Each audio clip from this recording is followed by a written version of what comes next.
Hello, fellow communicators, and welcome to Stories Lived, Stories Told, a podcast that creates a space to listen to the stories of others and encourages us to share our own stories as well. The approach that we take to storytelling and story hearing, if you will, is rooted in the communication theory Coordinated Management of Meaning, or CMM for short, which claims that we are active participants in the creation of the social worlds we exist in.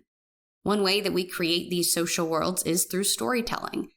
CMM teaches the value in having the language and the tools to engage with our lived stories as they're happening, to reflect on those stories for ourselves, and to share our told stories with the goal of creating better social worlds. And you can never start too young learning those skills. In fact, the younger the better. Today we have 3 guests joining me for our conversation. Abbie, Katrina, and Nicole are all teachers that use CosmoKidz. CosmoKidz is one of the many initiatives of the CMM Institute. If you want to learn more and have better context for this conversation, consider going back and listening to the previous mini-sode titled CosmoKidz. Abbie, Katrina, and Nicole have some amazing perspective from their experiences as teachers. To me, this conversation highlights the power that having language and tools truly does have for people in a shared social world, like a classroom, but also like our workplaces, our homes, our places of worship, our communities. Join me, Abbie, Nicole, and Katrina as we dig deeper into the impact of child-centered teaching, listening to understand instead of listening to respond, and making the unseen seen.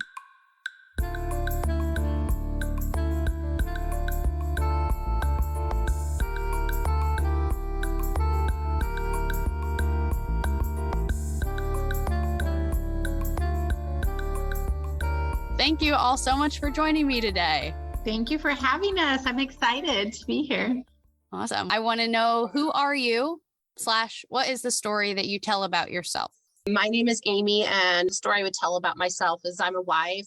I'm a mom of 3. I'm a teacher. I come from a really close-knit family. I've been teaching 13 years in public school. And before that, I had experience with substitute teaching and preschool. And I just love working with children, and I love any kind of service. So I would say that would be my story. Nicole, do you want to go next? Sure. My name is Nicole Wells. I'm from Hammond, Louisiana. I am a mom of 4. 3 girls, 1 boy, and one of my daughters is also a teacher. She's a K teacher. And I am the grandmother to 1 spoiled, rotten little girl. I've been teaching in the classroom really since 1990, but on paper this year be 29 years. Wow. And I'm teaching 2nd grade and pre-K.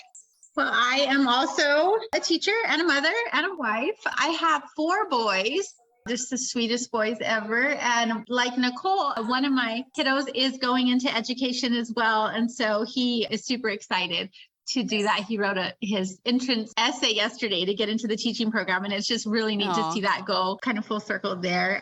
I've been teaching for 15 years. I just signed my 16th contract to go back into education, into the classroom next year. And it's exciting. I've been teaching everything from preschool, kinder, 1st, 2nd, special education. And that's pretty much it. When I'm not teaching, I'm being a mom, mostly living at the baseball field.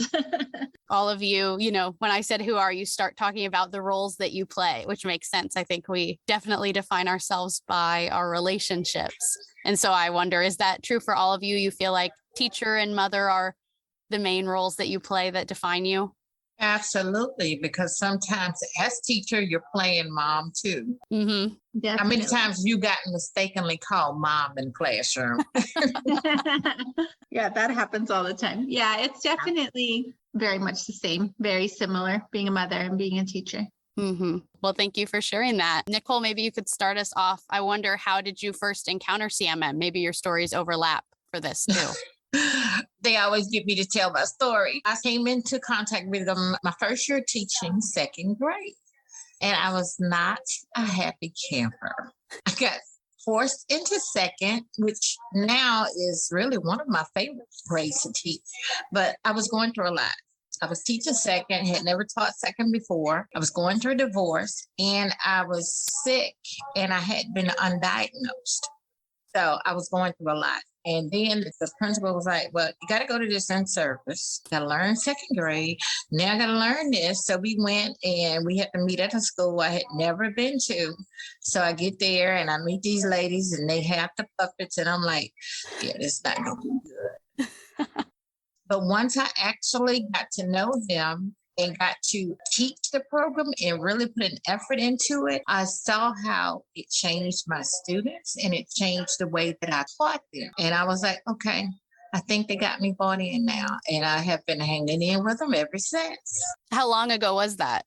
I want to say in 2018, but I mean, the years have just flown by because our school no longer has adopted CosmoKidz, but I'm continuing with it. And it's just amazing to see coming from second grade, how we kind of amped it up and then to bring it to pre-K. It's amazing to see what those little babies can do with those programs. That's really cool. Katrina, when did you first encounter CMM?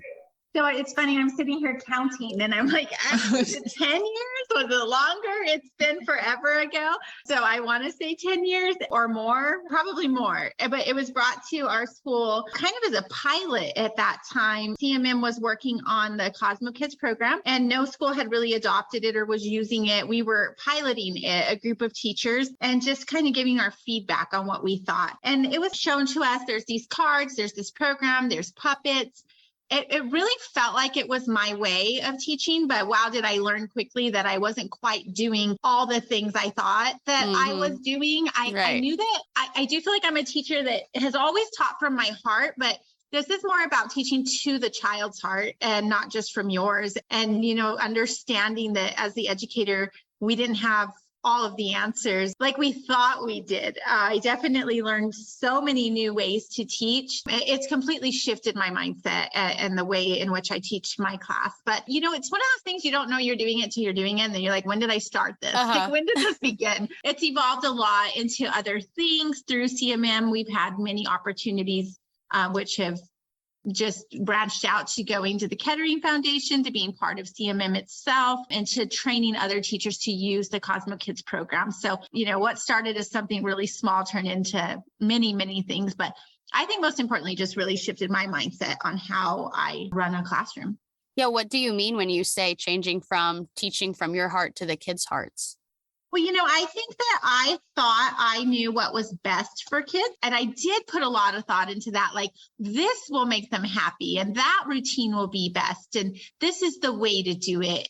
And then when you change that and you become a better listener and a little less of a talker and you let kids tell you what they like and what they need, you're also going to learn that each year the kids are very different. And so when I started teaching just academically, I remember a teacher telling me, file everything, week 1, week 2, week 3, and then next year you're ready to go. You pull out week 1 and you run with it. And with CosmoKidz, you learn that week 1 this year is not week 1 last year. And the group of children are different and what they need is very different. And so through this program, we're able to allow kids to have a voice in your classroom, allow them to, you know, to really feel like they just run the room, like they just develop a sense of agency and they're important and their voices matter. They have jobs, they answer the phone and they lead the lines and they sharpen the pencils. And so it's not my class anymore, it's our class. And I think that's the big shift. So I'm not just pouring into them, but they're pouring into each other. And that just goes a lot further. And it really helps me to understand that what worked last year might not work this year because they're different and their voices are different and what they need is different.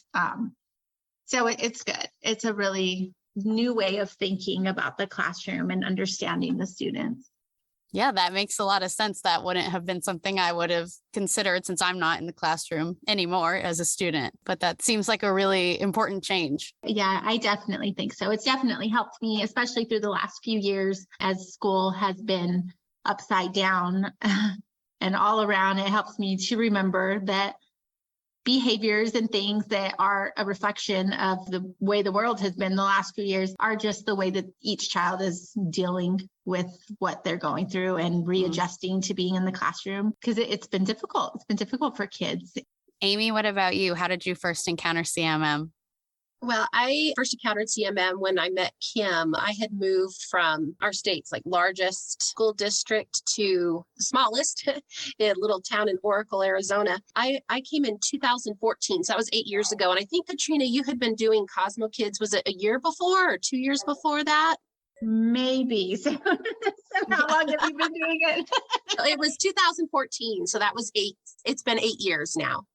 Okay, so I'll go with 10. I'll stick with 10. Yeah, stick with 10. Yeah. So I had come and I met Kim, and it was a program. She introduced CosmoKidz to the kinder, first, and second grade teachers and said, this is a program. We want to try it out and see how it goes and do some research on it. So I was really excited looking over the program. It just fit in with the philosophy that I already had. And I felt like it could really help with classroom management and behavior management. And that was my kind of mindset that I started out with when it came to CosmoKidz, was viewing it as a tool to aid in classroom management. So, and then it definitely, like Katrina and Nicole have said, it has just completely blossomed and changed who I am and the way I teach and everything else. So that was the initial thought was, boy, this is really going to be good for classroom management. Well, Katrina, since you seem to have been around CosmoKidz the longest, could you tell us what you know of the origin story of CosmoKidz? Well, I know Kim has told the story about Barnett Pierce and where CMM kind of came from was that those visits to his grandparents' houses and the two different homes. We love hearing her tell that story. And then with CosmoKidz, believe it was Kim and Merritt, and was born out of this realization that you need to go younger and children, coming to the children and hearing their voices and doing all the research with so many children in that age. Yeah, that's pretty much where I remember. But yeah, it was about Kim, Barnett and Kim both had worked with communication at the college level and with older children for many years, and then eventually decided hey, we need to start younger. Let's see what we can do with this. So it was kind of like an idea. And when they brought it to us, it was like, what do you guys work with younger kids? So what do you think can happen here with teaching these communication skills to younger children? So it seemed like a hard, big thing when you just talked about it. I'm like, I'm working with 5-year-olds. What do we think is going to happen here? But how much can you really do? Yeah. You're talking to somebody who is just absolutely brilliant. Her husband was amazing, and they worked at a very much older level than us. So, but it was neat the way it transitioned down into children. Unbelievable, the conversations that a 5-year-old can have and the communication skills that they can develop. It's pretty amazing. It makes me think of people saying, it's easier to learn a different language from younger. If you try to learn later, that's harder. And the same is really true for, I think, CMM or developing those communication skills, period, is probably easier to start younger and start integrating those into everything you do in your teaching rather than trying to come at adults with these new concepts when they've been communicating one way their whole life. Yeah, exactly. And then you think, well, what is it that this older child or older student is lacking here, and how do you teach it? And it really does start really, really young with teaching those listening skills and just ways of communicating and speaking kindly to one another. And, it's just all those skills that as an educator, it was never something that was said, teach this. It's still not something that is said, hey, teach this. It's all academic driven and standards based and tests and all these things there's so much pressure on everything else. And I just don't think there's enough emphasis on, hey, teach this and take time for this. And so I am thankful that this landed in our lap like it did, and that we've been able to embrace it and continue to just braid it into everything that we do. But definitely wish there were more emphasis on it across the board. Yeah. Yeah. Communication is often seen as this kind of abstract, unseen thing that we just don't think about how it does affect us. But, CMM is all about looking at the process of communication rather than through it, is some of the language I've heard when people have talked about it. And so that feels like this is another part of that, is that for children, what they're learning in school, they're picking up on so many things that are the unseen things, the unspoken things. But if you try to go back and be intentional about even those things, that clearly has a big impact. I do feel like CMM has definitely talked a lot also about just social worlds and helped me understand as an educator that my little classroom of 25 little people is one social world to those children, but they each have their own, and they're bringing those 25 worlds into my classroom. And so I feel like, when I first started teaching, it was like behavioral management and like, this is the room and these are the rules. And I probably wasn't taking the time to understand that these are not their rules or their way at home. And how do we incorporate their little social worlds into this world, because the things they learn at home do matter. And it's not like it's my way or the highway in the classroom. They have valuable things that they've learned that they can bring to the room and teach each other. So understanding social worlds was a huge piece of that mind shift, I think, for me. Nicole, I wonder if you would tell us about what it's been like to teach CosmoKidz. Oh, it's been great, especially, I enjoyed it in second grade, but when I took it to pre-K, it was a completely different world, and I thought it would be difficult, but it has been actually more fun to see their little personalities come out. Like Katrina said, that they're social worlds, but once you establish that communication and they know you care and you're interested in what they have to say and how they feel, they perform just that much harder for you to get their work done, and to have them turn to each other and say, oh, friend, can I help you? Do you need my help? You don't have a crayon. Here, you can borrow mine. To see them open up and become a better person because they want to be what we call a good friend, it's just amazing. And they carry that on from class to class, and it rubs off on the other students. Okay, you're having a bad day. Let's talk about it. Let's go play. I'm like, wow. Yeah, when you see kids, like Katrina was saying, have conversations you didn't know that they were capable of having, or when you see them interact with others in ways you didn't know that they were capable of doing, what does that do for you as a teacher? As I stole it from Katrina, it just makes my teacher heart explode. I'm a people watcher. And I like to, when they go to centers, kind of monitor and pop from center to center and ask a lot of questions and listen to the conversation that they have with each other. And as you communicate and you teach these lessons, not only do their personalities grow, but their vocabulary and their conversations grow. So they're learning to have these conversations. They're growing academically, but pre-K was amazing. It has been amazing. Usually, that's why they would take problem kids or kids having trouble in other classes and put in mind. We had one that we were going to exclude from class altogether. He's 4, and they're going to put him out of school. So I'm like, wow. I'll take him. I'll try it. He's screaming. He's hurting the other kids. He's fighting. So he comes into the room, and my kids are like, good morning, friend. Here, you can come sit at my table. Let me show you where you hang your books at. This is how we do lunch.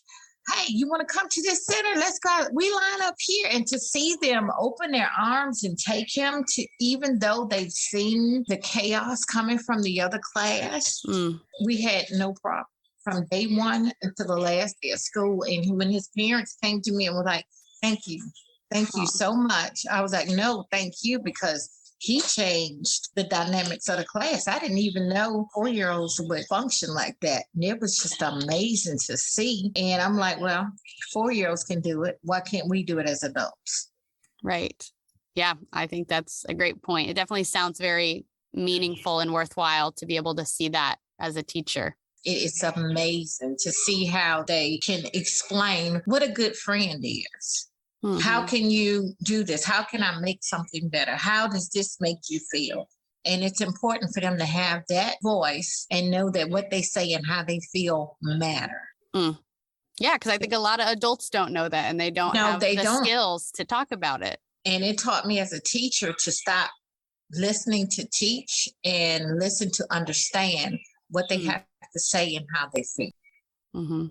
Amy, do you have thoughts on that idea of why it's so important to center the kids' voices? Well, I think it's just crucial. I mean, CosmoKidz provides this platform where children can have a voice, and any of the children, all the children are equal. It's like an equitable. It's so hard when you're teaching because you have so many levels in the classroom. But with CosmoKidz, everybody has this level playing field that they can approach and have a voice. So I love how it just provides those equitable entry points. And really their voices are key because we're listening to them, we're learning from them. And instead of them receiving from us and learning as we're teaching, what they say really, really matters. It provides a really nice common language too for the classroom. Like Nicole was saying, they call each other friends and they offer sharing of crayons. And it gets to a point where we braid in these little 5-minute lessons that are daily done. We have like this sacred space. It's so nice to have this time that we can actually focus on explicitly teaching these kinds of characteristics. Katrina and I did some work with Kettering, and they called it the building blocks of citizenship. So we can actually have that sacred time to work on developing those characteristics, because then we braid it in through everything. I mean, even math talk becomes CosmoKidz related because the children are respectfully listening and they're disagreeing in a way that's not aggressive. It's a beautiful thing to see. So yeah, definitely the voices are key, and CosmoKidz is that platform that allows them to speak. Do you feel that is the main difference between CosmoKidz and other approaches to teaching, is that centering of the children's voices? Yes. Yeah. Oh yeah. Like Katrina was saying, when you come in as a teacher, you've been trained, you have child development, you know, children's interests at this age. And then you sit down and you listen to what they're actually interested in and what they would actually like to learn. And it's like, wow, these people are amazing. We should listen to them more. No. So yeah, absolutely. It does define itself from other, I hate to use behavior management, but classroom management and those kinds of things, because it's so much more than that. But yeah, definitely children's voices are like the key component of CosmoKidz. I think also to piggyback on that, Amy, we've talked about like the behavioral management aspect of things. And with behavioral management, I felt like we were taught to manage, right? Behavioral management. We were taught to manage the classroom. And what we've shifted to is teaching them like the appropriate behaviors so that they can be part of a successful classroom. And so we're teaching behaviors. And I feel like with behavioral management, we were taught to manage. We were taught to manage how to successfully manage a class. It's just a very different way with those building blocks that Amy's talking about that we learned from the Kettering Foundation. And that just ties into what the work that CMM does and the work that CosmoKidz does. Like it's just all in one way of thinking. But my favorite of those building blocks to teach that I don't think I would have ever even dabbled in is empathy. Because I think as an educator, or even just as a person, you think, can you teach someone to be empathetic, or are you just an empathetic person because that's who you are? And so we actually took time to teach that characteristic, that skill, like that behavior of being empathetic or having empathy for others as kind of like a pre-skill, like before understanding or being able to participate in some of these carpet conversations. And so sometimes that's just the thing that hadn't been learned yet by children who can't participate in healthy conversations. Yeah, I mean, we took for granted that they would just know how to empathize. Yeah, and you don't just know how. Yeah. I mean, I don't know that somebody ever sat down and said, "Hey, so Katrina, this is empathy." Like most people naturally develop those skills, but not everybody. And so it is a really that is still my favorite piece to look at when I look at a child who is struggling, really listening to like the lack of, or the need to learn a little bit more about being an empathetic person. So it just kind of all ties in together, but that's just one of those building blocks that I definitely would have never brought into my classroom or taught, or even thought it was my place to teach to my students. That's my favorite one as well. I love empathy, teaching empathy. And every scenario in the CosmoKidz has that built in where it says, well, how do you feel? Well, how would someone else feel? And it's really interesting, the answers we get from the kids. And it really tells us where are they, on this continuum of developing empathy and communication and the community and agencies. That's really cool. That's a great segue too, because my next question was going to be, why are you passionate about CosmoKidz and what part of it? But it seems like we all agree empathy is one really special part of CosmoKidz. Absolutely. I was teaching the story of Ruby Bridges because I had an opportunity several years ago to meet her. Wow. And I was teaching the lesson on her. Her cousin was working in my classroom and I never knew it. So we were teaching the lesson and she called her and put on the phone and said, just listen, just listen. Oh. So we were teaching the lesson and all of the kids leave and stand outside within the windows with one little girl step in the classroom. And she couldn't go out to play. And I went, you can't go play with them because they're different. You have to stay in here and you're by yourself. And I had them play. And when they came in, to see some of the kids crying, and because they understand, were like, I didn't want her to feel that she was by herself and she had no friends. How sad. Wow. So they're hugging each other and they're patting each other. So we don't ever want you to feel like that. And I'm like, they're going to make me cry. And just to see how empathetic they were, but that was an amazing lesson for me. It kind of goes with also the way in which, if we want to stick to behavioral management or the way in which you manage your class, when you have a kid who's being a little bit naughty, rather than it being a situation of telling a child that they're not making good choices, that's a bad behavior. There's oftentimes where you would ask a child, how do you think it makes her feel when you speak to her that way? How do you think it makes him feel when you leave him out of the game? And they feel it when you say it that way. They reflect on the situation. And then it's like, I didn't mean to hurt her feelings. I didn't mean to make him sad.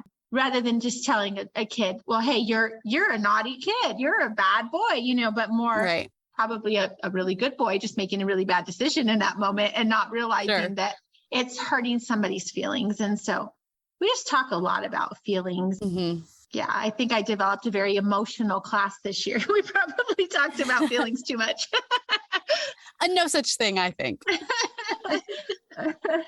I'm not sure. But I think when you talk about that behavior management and there's like a behavior and then a consequence and a behavior and a consequence, and it all just feels so external. And CosmoKidz really causes the children to think internally. And when we talk about constructing the social worlds, I'll say, what kind of friend are you being? Would someone want to be a friend with someone who's doing what you're doing? And, what kind of friendship do you want with this person? And so and they respond to that. Oh, yes. Yeah. You just see it on their face. Their whole face changes. It's like, oh, yeah, I would not like that. That's not the kind of friendship I want with this person. And I'm not being a good friend right now. If we can, tap into that internal motivation versus all this external punishment and consequence and those kind of things, it's just a much better way of having a classroom community.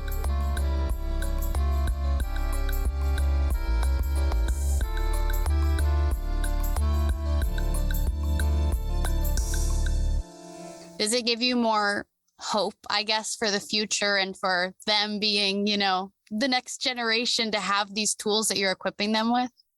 Absolutely.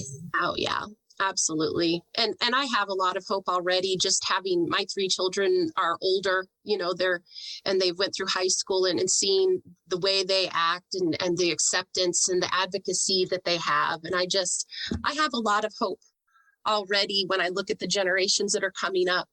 It's really exciting to be part of the next generations and the next year in the future and spending this very important work and time developing these things that these children will need to be empathetic and create a better community. I think for us, it's also, you feel like maybe you're not doing enough. Like, I want it to start when they're younger and I want it to keep going as they get older. And I want all teachers to be teaching this way. And so that piece is difficult because you just can't get enough of this way of thinking and pouring into kids. So Amy teaches first grade and I've been teaching second grade at the same school. So her kids will carry over to me. Right. And then we're like, and then what? So then we started a 3rd, 4th, 5th grade club where we continue to work on these skills. And it's hard to let go. And you wonder if you've poured in enough, any other subject or area that we teach goes on kindergarten through 12th grade. And I wish that we had a little bit more teachers teaching these skills because it's so needed. These kids need to learn ways to express themselves in a healthy way. I've taught my kids to say, what if? Whenever they make a not so good decision, to turn around and say, what if it was you that was happening to? So they are all, and I have a little thing on this huge air conditioner contraption that blocks half the classroom. And it's a little thinking cloud, and it says, what if? The kids, they'll see someone doing something and they'll point up there and they'll go like, yeah, go ahead, what if? So they fix it themselves. I'm like, well, they don't need me. They what if themselves. Oh. So yeah, that's amazing, especially with 4-year-olds. So I've even gotten some of the new pre-K teachers to come in and like, what is this you're doing? We hardly ever see you write anybody up, or the disciplinarian comes to your room. They can handle their own problems. It's just you giving them the tools that they need and them using them properly. And so I'm training them and showing them how to use CosmoKidz.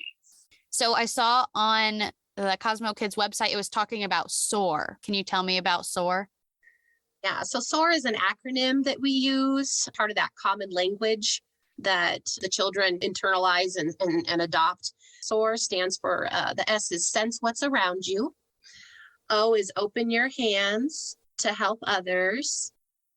A is act with kindness. And R is respect other people. And it's hard not to do the hand movements. Right. You can see me moving my hands because we have dances, we have songs. SOAR becomes like this very huge way of life in the classroom. We have poster on the wall, and they refer to themselves as CosmoKidz. And when are we going to soar? How else do you see it playing into the classroom and into those conversations? Well, when I was in 2nd grade, I made them dig deeper into it. Like S is for sense what's around you. What does that mean to you? How do you sense what's going on around you? How do you open your arms to help other people? You know, how can you respect others? What are you doing? And they did good with defining how they would do those things and not just say, SOAR, sense what's around you, open your arms to help others. They really got into it and said, okay, I can see if a situation is making me or someone else uncomfortable, and I can intervene or go ask someone to come talk to them or get help. And if someone needs help with something, I can go over and help. I can say, please, thank you, excuse me, and use kind words. And they really got into it. And by making them dig into it, it let me know that they understood what was going on.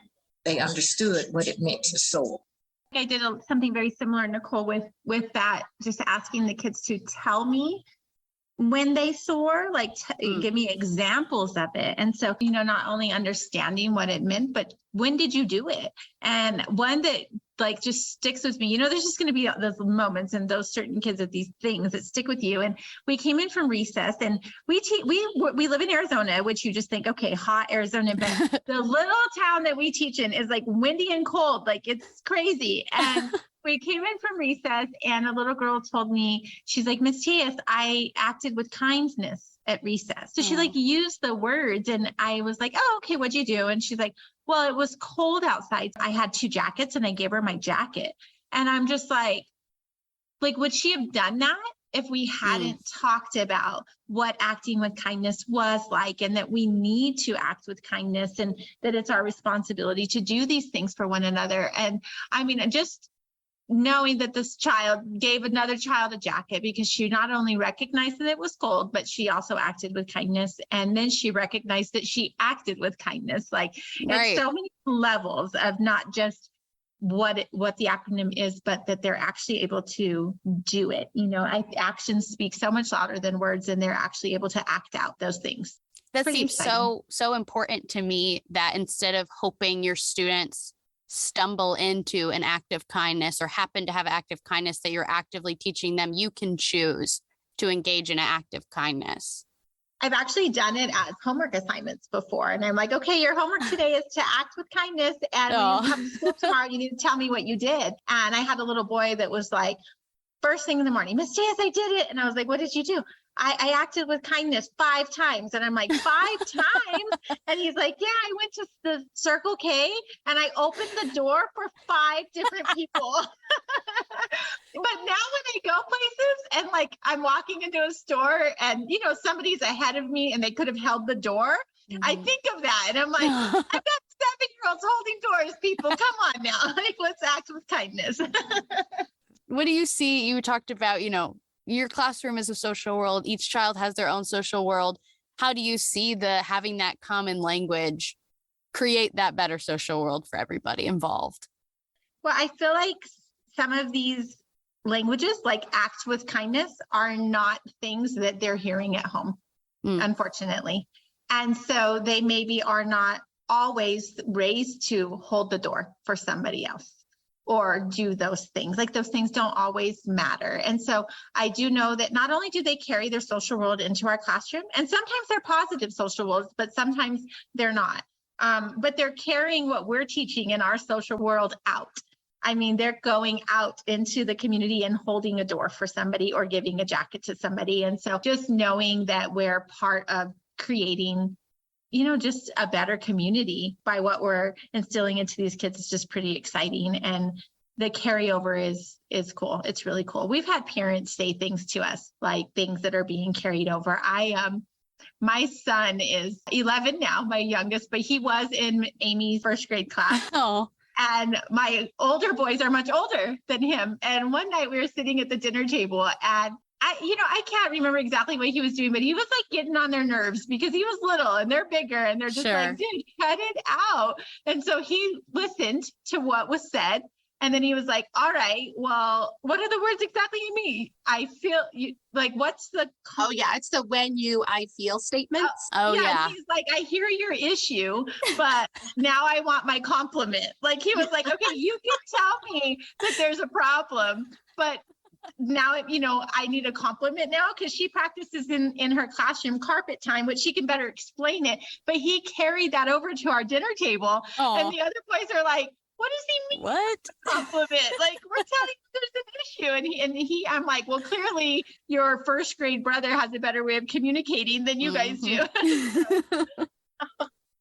Yeah, he had those tools. That's what the language is. It's a tool. I mean, being on the playground and I'll notice somebody sitting to the side and seeming sad, maybe just needing some time to themselves, but seeming sad. And I can go up to one of our first grade friends. Are you sensing what's around you? And immediately they know what that means. They're looking. And so then they notice and they go do something about it. They go act with kindness. So I think having that language, it just braids in throughout your day. And with the circle time and communication and, giving compliments and issues, we talked about listening with your eyes, ears, and heart. And so all those little things that you say and that you use throughout the day, it triggers the kids and they know exactly what that means and what that looks like. We did an exercise to where we would take them and turn them back to back because they had a thing about she's talking behind my back. She talks behind my back. Anyway, we stood them back to back so they'd be behind each other's back.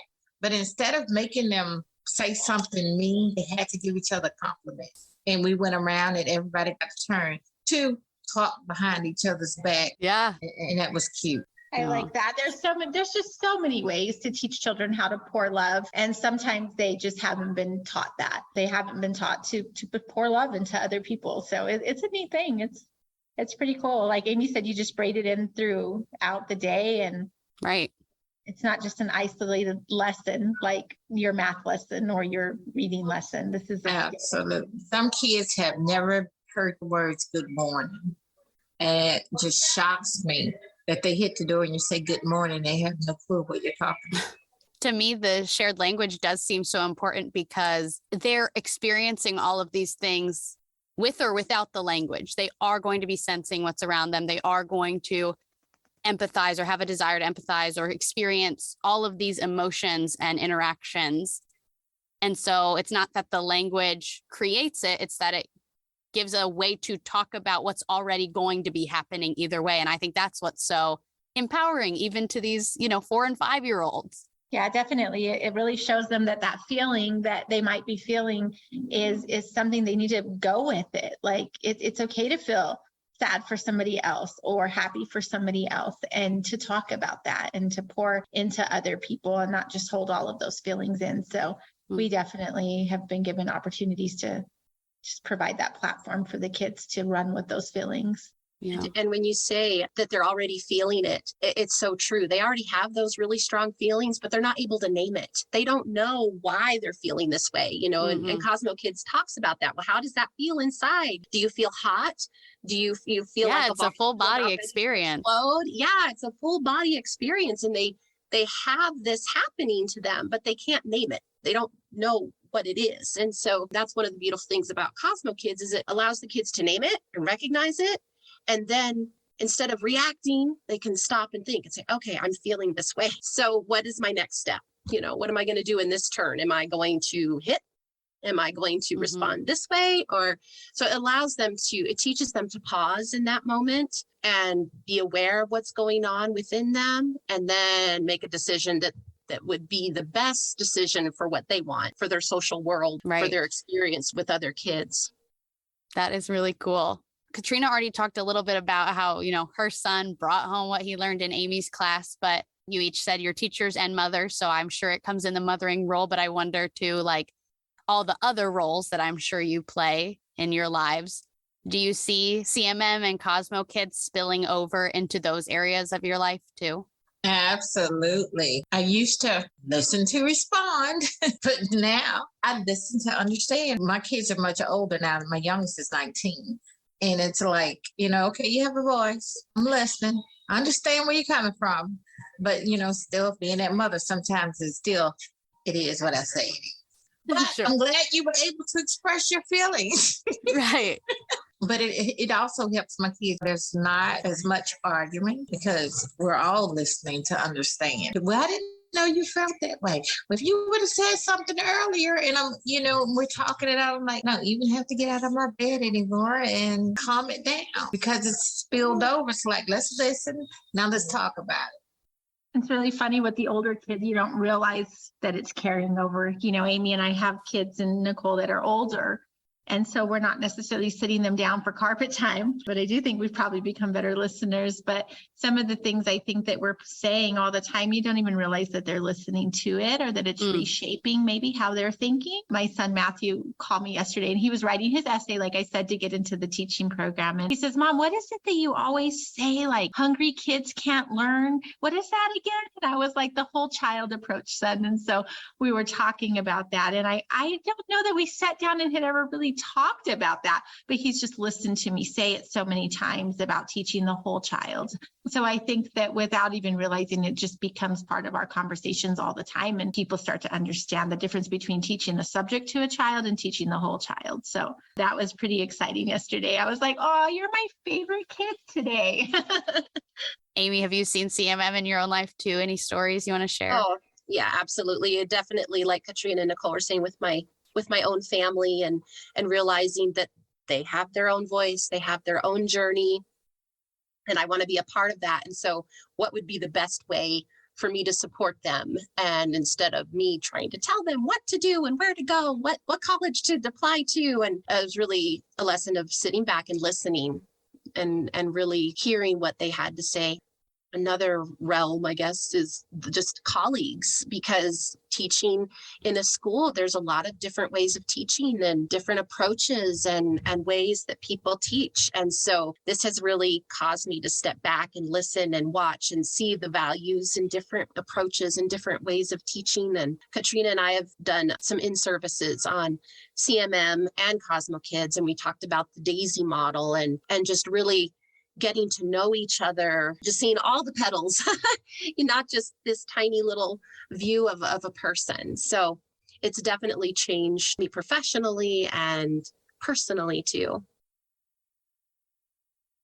Well, my last question then for each of you is, we've already used the CMM language of the better social world. So for each of you, what role do you see CosmoKidz having in creating better social worlds? I see CosmoKidz as facilitating program, as a platform of a way where the kids have their voices and can work on those building blocks of citizenship that they need to create successful social worlds. It's a platform to help children to initiate and start those conversations that need to be had. I agree totally. I think it's also it's a tool. It's an additional tool that I have in the classroom. And it sounds crazy, but it almost just gives me permission to do something outside of the regular standards and the regular curriculum. Like I have something physically in my hand. I have a card and I have a puppet. And so I feel like I'm doing something real, not just something that other teachers might consider fluff, you know, but it's something real. I can hold it, like explain it to you. It came from somewhere, but then it just allows me to provide opportunity for kids. And it's something that is not graded. There are not wrong and right answers. So it's a different level of participation, like how Amy says, the equitable participation, because it's at any level. Conversation can be with your lowest child or your highest child. So it's really neat. It's the only thing in my curriculum that is really accessible to all levels without extreme modification of any type. So I really love that piece of it. It works for all of the kids in the classroom. And they're so eager to participate because there's no wrong and no right answer. I can just say, and I'm included, you understand and you recognize. Yeah, they get to be heard, they get to talk, and they get to feel like they are an expert because it's on what they think and what they feel. So they are the expert. Yeah. Yeah. Wow. Well, thank you for sharing all that. Anything else anybody wants to say? This has been fun. I don't get to see and talk to my friends that often. I love you guys. Love you. Miss you so much. I miss you. I appreciate you all doing this and was especially contemplating our time together today after the school shooting that happened in Texas with you all being teachers. And so I just think you are probably some of the bravest people right now. I have a lot of friends because I just graduated, friends graduating that are going to become teachers too. And I just think it's incredibly brave. And especially with what you're doing with CosmoKidz, I think is probably the most important to make kids feel safe, because I think there's a lot of ways that children are not feeling safe in schools right now. And the conversation, some of the solutions have just made them probably feel less safe in school, actually. And so I think giving them the tools and the language to express their emotions and to talk about how they feel is probably the best gift that you could give them. And so I respect what you guys are doing so much. Thank you. Thank you so much. Thank you, Abbie. Thank you for that.